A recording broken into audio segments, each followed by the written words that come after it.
It's the kid chasing cash, man. Tapped in with my people finally, man. Long time coming. Nolazine, exclusive, 101, nothing to come. It's your boy, man. Ready to tell y'all about my life and, give y'all some good energy, man. Nolazine, chasing cash, man. We here.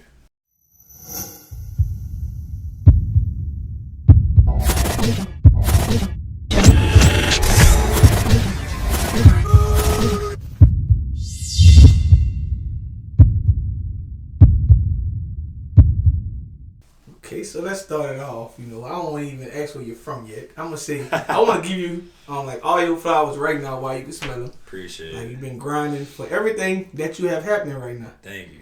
Like from being in multiple media platforms, movies, etc., etc. So I just want to give you all your flowers while you can smell them right now. Man. I appreciate that, man. We need them, especially coming from New Orleans, man.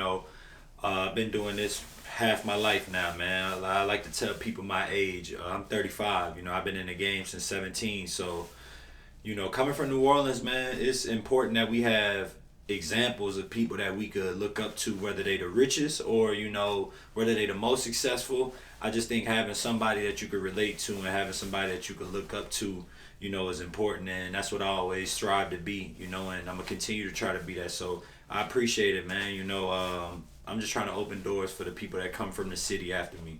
Gotcha. So tell the world actually where are you from in New Orleans? Okay, so I'm born and raised in New Orleans. I was born at Touro Hospital. I'm from the West Bank though. I represent Terrytown, I represent Algiers, I represent Gretna. I got family all over the city, I had my grandfather stayed in the Ninth Ward, you feel me? I got family all in Mississippi as well, so I definitely represent Mississippi too. Both of my parents are from Mississippi. They've been living in New Orleans since they was very young. That's where they met. My parents met in DeGaulle Manor. So if you're familiar with DeGaulle Manor, that's currently Exhibit B. So that was something major for me to be a part of when B Mike did that, because that's where my parents met. And just most of my family is just spread out. Yeah, that for sure is the hood. It's actually a bad apartment complex if a person been there. So back then when my mom and dad stayed in it, it wasn't. From what they tell me, that's where like Saints players used to live at. It was like where the little young and up and coming people came and lived in Algiers, and then after a while, when it turned into the Gall Manor and all that different type of shit, it did get worse over time. But yeah, shout out to Merles, man, you know what I mean? And then I got family all over Algiers. I got family all over New Orleans. So I've pretty much been all over my whole life. I think that's what kind of groomed me to do what I'm doing now by taking it out of state. Between my parents being social and my brother also being social, I've always had people in my life that are from all parts of New Orleans. So be it uptown, downtown, the East and West Bank. I like to say I represent all of them, but for sure, I rep the West Bank. Right. So, hey, before we go further, I gotta ask this, coming from the West Bank as well, the most disrespected. Yeah, people don't give the credit, the most disrespected. The West Bank has held their own. For sure, man. From, people don't even know, Frank Ocean with the giant area. Yes. Have a lucky day. Yes. They have a lot of people from the West Bank that did their thing, besides sports. And, we still at odds, even though New Orleans, I think New Orleans should just come together. The West Bank is New Orleans. So it's funny you asked that because I keep up with New Orleans through New Orleans platforms. So I try to follow all the platforms, whether it's yours, GD Speaks, you feel me, all these different platforms. And the recent conversation was how New Orleans separates themselves from the rest of Louisiana. But it goes back to our history, we tribal people at the end of the day, you know what I mean? And I don't take it no type of way. I think coming from the West Bank, it made me want to earn it more, you know what I mean? There is something about being in New Orleans and coming from Orleans Parish. It is very, very, very cultured. It's steeped in culture with all the different wars and all the different parks, you know what I mean? Park ball is a big thing to kids growing up here, and it goes way back to that, man. People just got a very, very big sense of pride on where they from. Right. Now, what I do know is when you're outside of New Orleans, when you're outside of Louisiana, that is very, very irrelevant. You know what I mean? Because I know plenty of people that's from New Orleans, and when there's not a lot of us, that West Bank shit, uptown shit go out the window. It becomes more about the real things that matter in the culture. And also, not to cut you off, it also goes out the window once you make it. That's a fact. It was like that girl from Harvey who actually won, with the spelling bee around the world. Yeah. She's from Harlem, but they're like, oh man, New Orleans, Yeah. If you gotta be something, that's a fact. And as much as it shouldn't be like that, there's something about it when you coming from a small place and you trying to make a name for yourself. You gotta go harder. You gotta go harder for sure. But I can honestly say, I'ma always represent the West Bank. I always want West Bank kids to feel like, though you may be a bridge away from what people consider the city, in reality, you are from New Orleans. The culture is within you. We get all the same experiences and shit like that. But, you just can't say you from the 3rd. You just can't say you from the 7th. You know what I mean? You got to make where you from. Yeah, but just say New Orleans, but I'm from. That's a fact. You know what I mean? Just let people know you from the West Side. Just like Spitter rep the East Side. You know what I mean? Like, everybody gonna be from different parts. I think in this current generation, there are gonna be multiple places in different parts of New Orleans where people are gonna be able to rep. So like you got Harvey, you got Marrero, shit, Jamar Chase, them niggas from Oakdale. You know what I mean? Niggas play that Oakdale. You know what I mean? Like Oakdale, really like a good neighborhood. Oakdale, for real. Like, that's exactly. You know what I mean? So. But the West Bank always been one of them places that's kind of been disrespected, but also at the same time a cooler duck off. I remember BG used to rap about having a house in Timberlane and shit like that. So it is what it is. Down here, niggas may think that's like the rich people side. You feel me? But in reality, I always tell people like New Orleans don't even really got suburbs like that. Like nothing safe. Yeah, like everything down here, you can get the same treatment no matter if you in a Magnolia or you in Harvey or if you in Holly Grove or you in Algiers, you feel me? You gotta keep your head on the swivel and you just gotta, move cautiously and treat people how you want to be treated. If you ain't on some bullshit, then it shouldn't find you. But if you on a bullshit, you better be on your ones and twos. And also, all right, the last of this, I always tell people like, long as your area code's 504, you from New Orleans. That's a fact. If you get a 504, you from New Orleans. And I've been having one number since I was a kid. I ain't never changed. That's 504 for sure. Gotcha. So, growing up, who influenced you to even become one music artist? Man, some of my biggest influences coming up was definitely Cash Money Records. I'm gonna put P up there first too. P was the first person I met that was a superstar in music. I remember being in 3rd grade, he came to my school and he was promoting Ice Cream Man at the time. He had a bunch of edited copies, which was crazy that he was out there promoting that song to some kids. But I remember him pulling up. And this in fucking Terrytown, bro. This shit was funny. He pulled up. He had the Lexus in the parking lot. He came through. He had a bunch of posters with Ice Cream Man on it. And that poster stayed in my closet for a long, long time up until probably I graduated high school. Obviously, Michael Jordan, beyond just music people, because I started in sports. Sports was the first thing that had me dreaming big. So Michael Jordan, Barry Sanders, Emmitt Smith, Deion Sanders, all these different athletes that Nike was promoting and telling you that you could be a star. So once I got through that, I used to watch Rap City all the time growing up. So anybody that was on Rap City, The Basement, I used to think they was the biggest and the flyest shit ever. MTV Diary, like all them things from that 90s, 2000, early 2000s era was the shit that inspired me. But Cash Money above all and Rockefeller above all and Pharrell with his movement with Star Trek, that's the biggest things that influenced me to get into the music business. And Missy Elliott, I can't forget Missy Elliott. Shout out Missy Elliott as well. So, actually becoming a rapper, music artist, songwriter, like, when did you become one on a songwriter? So, I became a songwriter pretty early because I was doing that before I had beats, because back then I didn't even know what making beats was, to keep it real with you. I wanted to rap off the jump. I had older cousins that used to be messing around with the rapping and shit.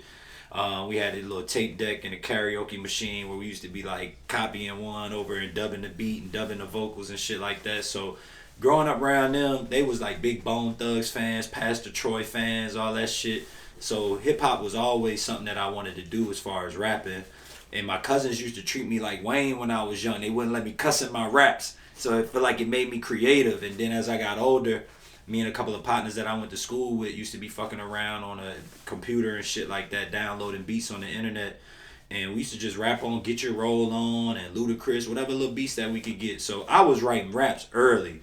And then when the internet era hit, that's when it kind of brought my mind, because I was trying to find more shit. And people would be talking about making beats and making and producing. And once I learned what that was, I thought it would be interesting, because my first experience I had, look, I went to the studio I went to the studio out here. This white dude had a studio in like Metairie or something like that. Me and my partners went, and I watched him make a beat, and the beat was trash. But I'm looking at him, I'm like, I don't know why I feel like I could do that shit.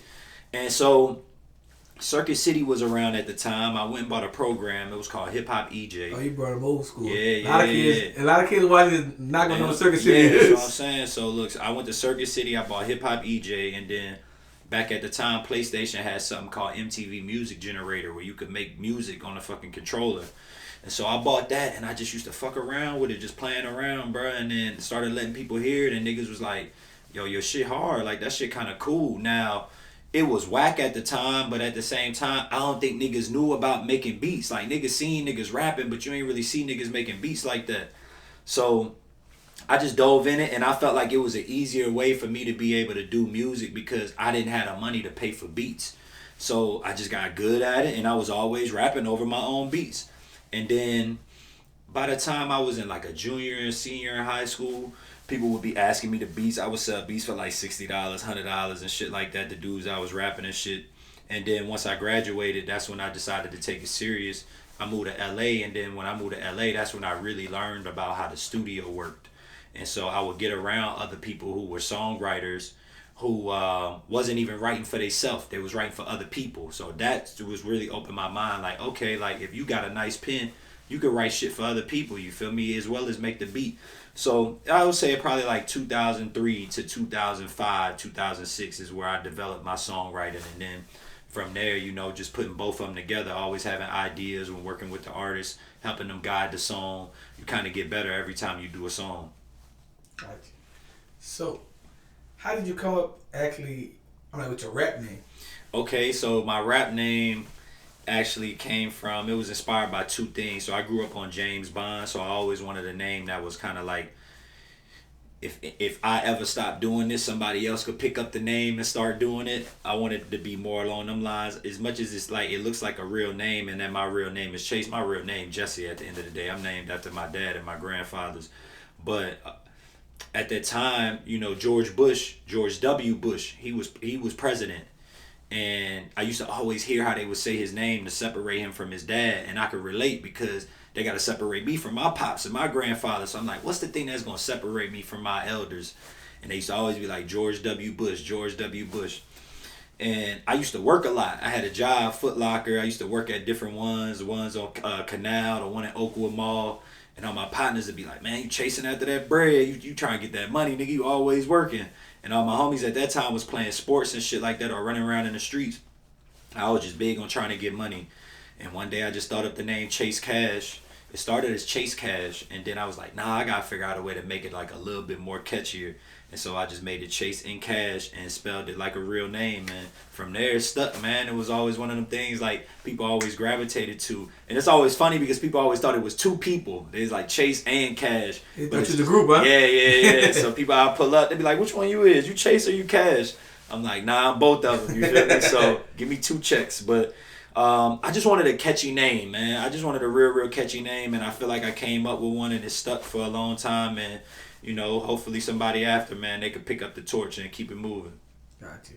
So, you know, speaking on like working for like Foot Locker and everything like this, I want you to bring it back before, you know, we chime in, like, hey, but how you was a part of that movement for like Reebok as well. Okay. But like, you growing up, you know, me and you the same age, you know, so like I want you to explain what the impact of like Reeboks was actually to the city of New Orleans. Oh man, look, Reebok was everything at one point in time. So a lot of people may not be familiar in how big style is, and I like to use the word style, not fashion, when I'm talking about New Orleans, because you know, I think style is something that you embody. Fashion is just like a trend, you know what I mean, and that comes and goes. I can honestly say from where my perspective and from what Reebok has told me, New Orleans was the biggest supporter of Reebok at one point in time. Like, we were selling the most shoes down here. We were buying the most shoes down here. And, you know, shout out to Soulja Slim for coming up with the moniker and creating calling the shoe a soldier, because it's actually called the workout. But, man, look, if you had the white Reeds, black Reeds, or you had some classics, you feel me? You was on, you know what I mean, at the end of the day. And New Orleans going back, it's funny going back to talking about like the whole separation of like hoods and people doing their thing. It was almost a cardinal sin for niggas to wear classics.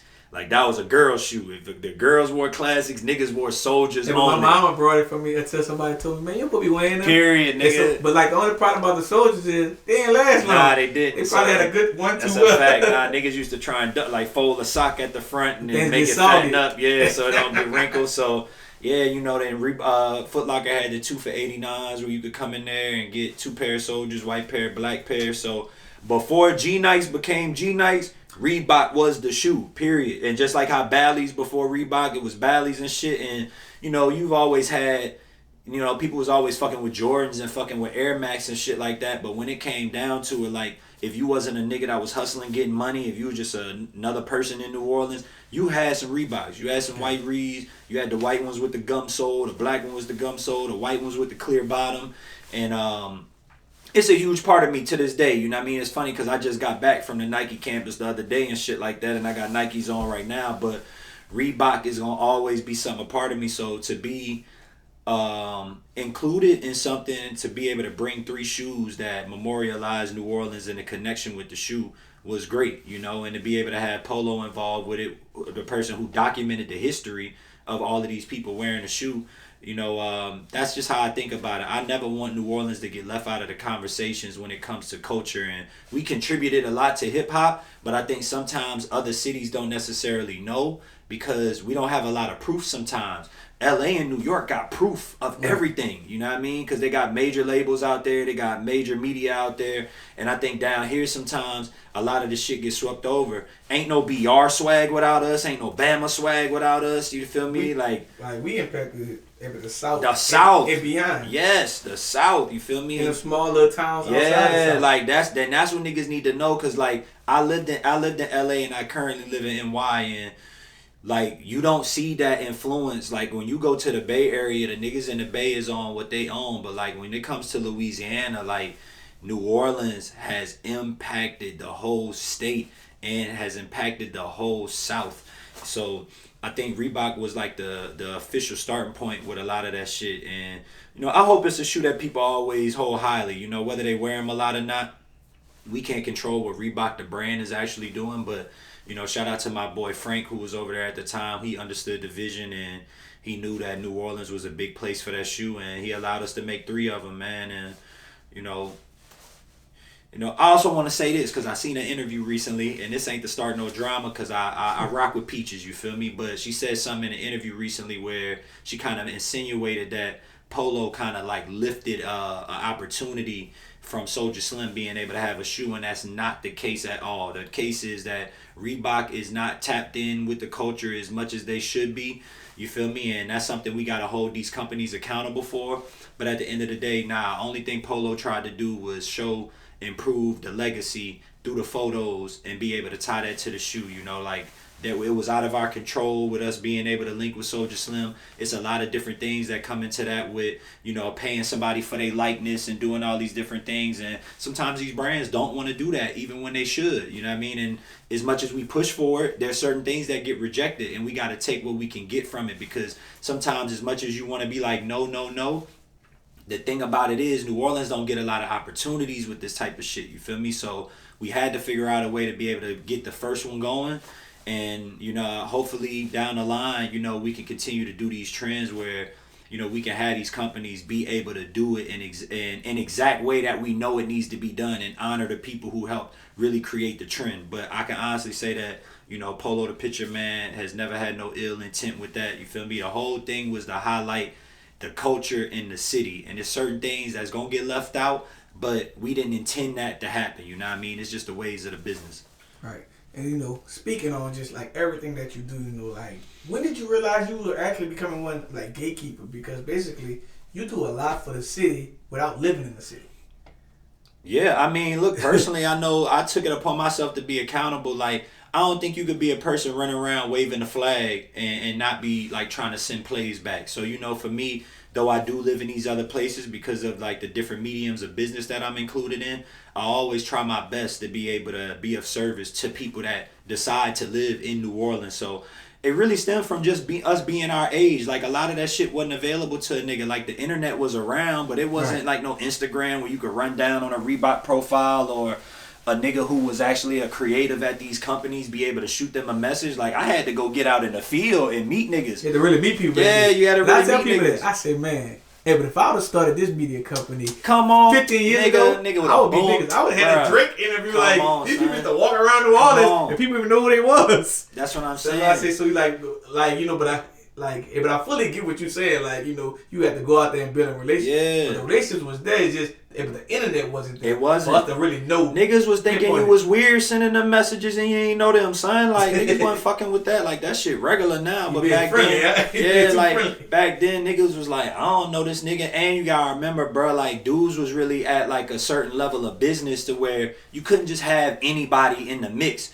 Now people get to observe you and somebody can look at your profile for weeks and months at a time and be like, oh, I'm fucking with what he doing. Let me send him an email. Let me reach out to him because I got a play in mind. But back then, it was really like, nigga, you just had a profile saying who you was on MySpace. Nigga couldn't see your backdrop in your story. You had to get like vouch.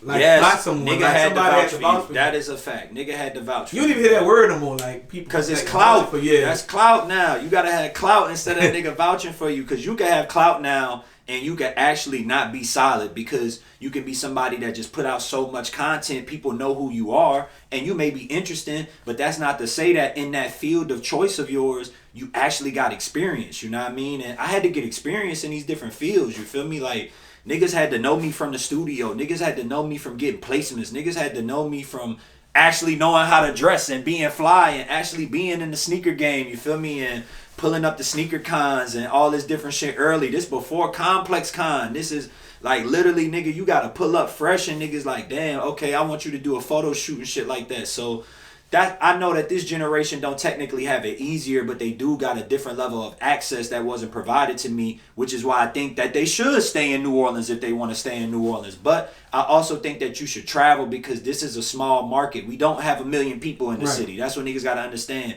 And it boils down to percentages at the end of the day. In LA, 1 out of 10 niggas is doing something that a nigga not doing down here. It might be 1 out of 100 niggas, 1 out of 1,000 niggas that's really, really up in New Orleans to be able to like give you an opportunity to do something. So I salute Spitter the most for doing what he did and staying here. But let's keep it 100. He done been in LA. He done been in New York. You feel me? He was in New York at the same time when he was fucking with Dame, fucking with Dizza and all the homies and shit like that. Nipsey he from LA, but he went and fucked around in New York. I just think our generation, that's what we had to do. This current generation needs to follow in our footsteps, but they can stay rooted down here because they have access to, different forms of technology and all this different type of shit. So, I don't like to compare and contrast my journey. Everything happens for a reason, but I had to go out and get it. That's just a simple fact. You feel me? All right. So speaking of your journey, like, I want you to chime in, like, how you end up from New Orleans and like going to LA and really making a name for yourself. Man, I dropped my nuts. Simple as that. I remember it was March 2006. The previous year I had graduated. Katrina had happened that August in 2005, and I just was dealing with a lot of family shit. I ended up losing my grandmother, and then from that I just felt like a certain type of drive just like charged up in me, and I was just like, you know what? I'm going to go pursue my dream. And I remember having a conversation with my parents, just telling them I'm going to move to LA. I'm going to go get me a little small apartment. And, after questioning me, they was like, he's serious about it, so we can't stop him. I just ended up moving, dog. I ain't really know what was going to come with it other than the fact that I wanted to be successful. I try to tell people sometimes I really was kind of ignorant and blind at the time with just like, this is going to happen.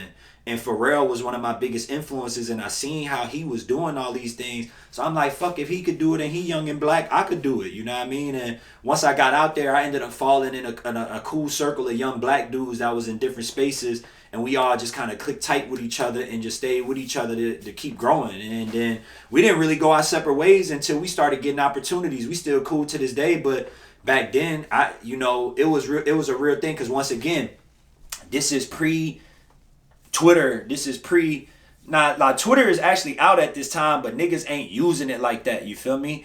It was really on some shit like you had to go to the club, you had to go to parties, you had to hang out. And just so happened, I just ended up falling up in a nice bunch of kids, you feel me, that was all motivated to do what they had to do. And we kind of held on to each other and made each other accountable. So if we was broke, we was splitting food. If it was opportunities to a party, we was helping sneak each other and get each other in. And everybody had their own path and got on when they got on. But I knew that it was either between NY and LA, and I knew I couldn't afford NY off the rip. And I remember doing my research on LA and being able to find like a very, very cheap apartment. It was probably like $900 a month. And I was like, you know what, I could figure out a way to do that shit. Because I knew I was selling beats already.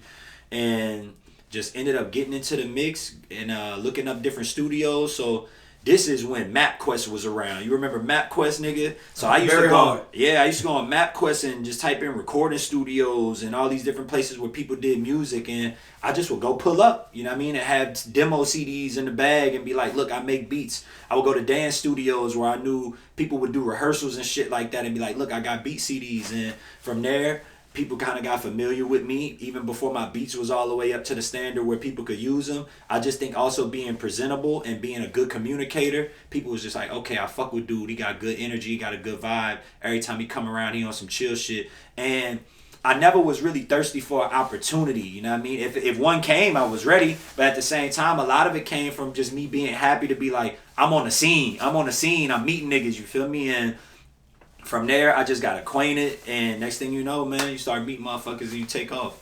So, doing those things and just transitioning, but like, I'm going to give you your flowers again, because you moved out of Louisiana. Usually when a person move out of New Orleans and, you can become very, irrelevant. And you found a way to live in LA and travel the world and still stay relevant in New Orleans. That's a fact. So, for a person who's watching this, tell them, things that you did to stay relevant in your city while just moving around and living in another, living across the world. Across the whole U.S. Yeah, I think a good thing you got to do is knowing when you leave, you got to pay attention to the movers and shakers. So, I always came back. I always used to come back, and when I used to come back, I used to always try to be aware of what's going on. So, shout out to my boy Law, aka Crack Tracks. You know what I mean? Crack was definitely one of the people he was the first person to book me down here. You feel me? He had a boutique at the time called Traffic Boutique. So when I would come back in the city, I would go rock with him. I met LG when he was very, very young, and De Niro and Banca, you feel me? And I remember hearing their name in the streets about the goons and shit like that. So I remember locking in with them. I did a show, and LG was on the bid with me, and he had horns and all kind of shit. I said, oh, this little nigga hard. So I remember locking in with him. Locking in with different dudes making videos, you feel me? Just always keeping my ear to the street and always coming back on some shit like I'm trying to help and not necessarily separate myself, because I wasn't really trying to separate myself. I just knew what my aspirations was. I can honestly say I wasn't. So look, I come up in a time where Q93 niggas, the word was they not playing nothing but bounce on the fucking radio, or you got to be on already. So once that was embedded in my mind, I was like, you know what?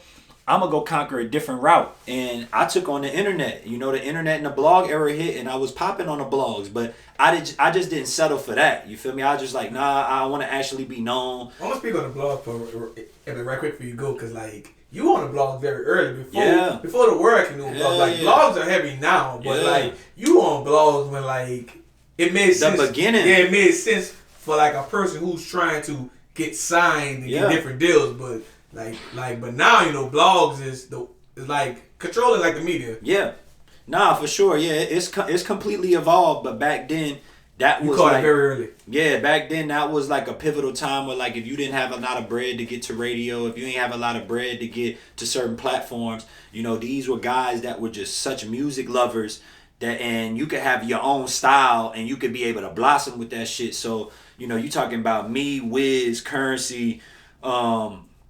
A lot of guys, my boy Smoke Dizza, I always got to name him because he was big on it. But it's a lot of us that caught early on the blog wave, and we had really, really good music, but it just wasn't something that you probably would have thought you would hear on radio and shit like that. And then next thing you know, the South by Southwest start popping up, the A3Cs start popping up, and I'm showing up to these different things. And at the same time, I do think I was lucky because I was making beats for niggas that was major. So I do think I can say that. I think that was the one thing that helped me, because though I was independent as an artist, as a producer, I was producing big names. Like, me and Hit Boy was already working with Jennifer Lopez, G Unit, Brandy. That's how I got locked in with Frank Ocean, because Frank Ocean was one of the people who was writing on that album, you feel me? And we got cool off of that. So I think the best of both worlds kind of mindset that I had was just like, I know these beats is fire, but maybe on this rap shit, I ain't really at that point yet. You feel me? And the next thing you know, nigga, Drake and J. Cole and all these niggas start coming through the blogs and niggas start taking them more serious.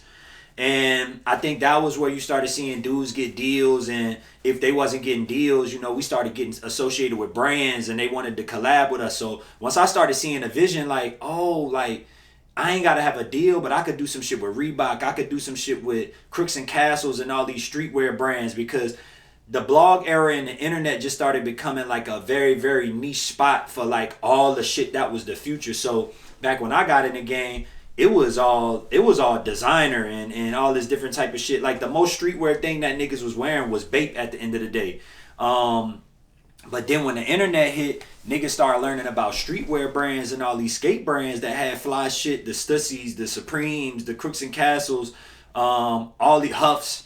Next thing you know, it's like, okay, now we got a world of our own, let's stick to it. But anytime you leave where you from, you just got to be able to come back and keep your ear to the street. You feel me? I never wanted to alienate. One of my favorite sayings was, I never wanted to be bigger than New Orleans. I always wanted to help make New Orleans bigger. So 3D Nati, you know, LG, you know, Nino, Pascal, it's a bunch of people that I could name, you feel me, that was all hustling at the same time. I just wanted to figure out a way to come back. Nesby, you know what I mean? That's my man. I know Nesby a long fucking time, you feel me? I just wanted to be able to help come back and contribute. I remember doing my first pop-up at Refresh, because at the time, Refresh to me was like the store in New Orleans that was on the brink of pushing all the things that was coming.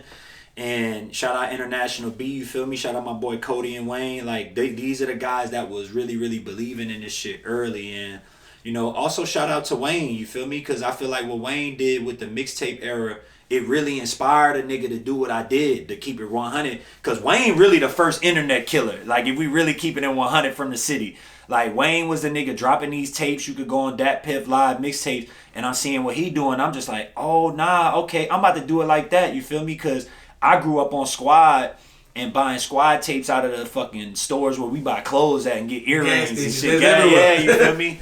And then next thing you know, the internet shit hit, and he doing Gangsta Grills. So I knew I wanted a Gangsta Grills. I was able to put out a Gangsta Grills with drama and shit like that. That shit was great, man. You know, Don Cannon is a great friend of mine. Don Cannon, when I lived in Atlanta, was one of the first people to support me and my boy Hit Boy. We slept on his couch, slept on his floor when we first started in the game. Cannon was a big brother to me. Cannon used to let me hold the Escalade, drive around when he was out of town and shit like that. And Drum always been a supporter, you feel me? Because niggas met us young, man, and a lot of what we was doing, even using Fruity Loops, like, we was the first niggas doing that shit in the industry. I could honestly tell you that. Like, it was niggas on the internet using Fruity Loops, but we was the first niggas to really get taken serious doing this Fruity Loop shit. Niggas was using MPCs and keyboards. Niggas will laugh at you. You pull up with a computer in the studio. So I feel like it's a lot of shit that a nigga helped usher in.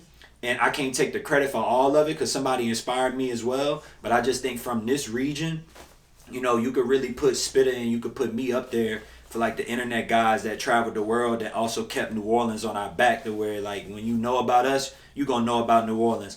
Niggas have never mistaken me from being anywhere else. Niggas just be like, man, where your accent at? You know what I mean? But other than that, niggas know for sure everything I do musically, everything I do creatively stems from New Orleans. I never try to be on no LA shit, never try to be on no NY shit. Right. Speaking on you just being from New Orleans and all like that, just a few weeks ago, and I was watching the movie House Party. Yes, sir. I ain't lying, the movie was a little boring to me at first. But when I saw you go up there and be the DJ, I said, oh, it's about to turn up.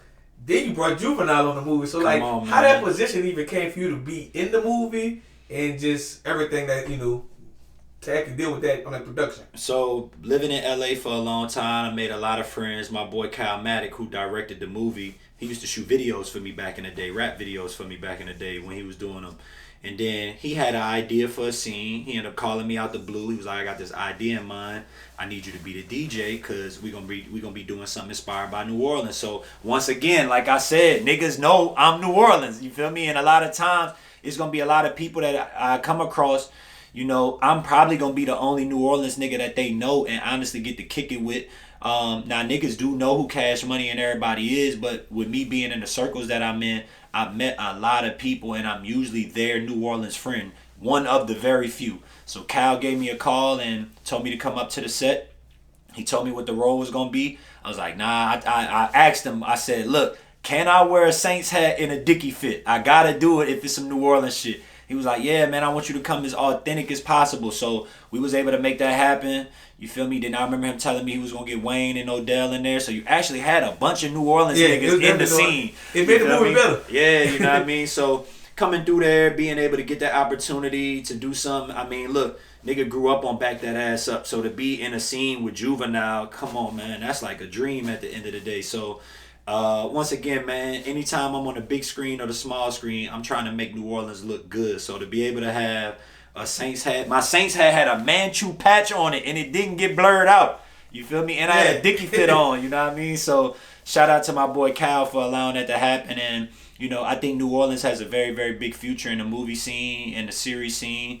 One of my favorite things right now is Your Honor. Your Honor is shot in New Orleans, and they mentioned Desire. They mentioned all these different things in the city. And I think that's the next level. Shout out my boy Buck, because Buck had me and Katrina babies. And a lot of people seen that. And I get stopped for that as well. Shout out to Buck, man. He about to do his interview soon. Yeah, man. He's definitely someone else who's putting on for the city. That's a fact. So, we just trying to bring this thing home, man. And make people continue to believe. I know it's a lot of shit that be going on in the city. But most importantly, creatively, we have something that the world enjoys down here. And we just got to figure out a way to make the relationships to be able to get it to where it needs to be. But other than that, people love New Orleans, man.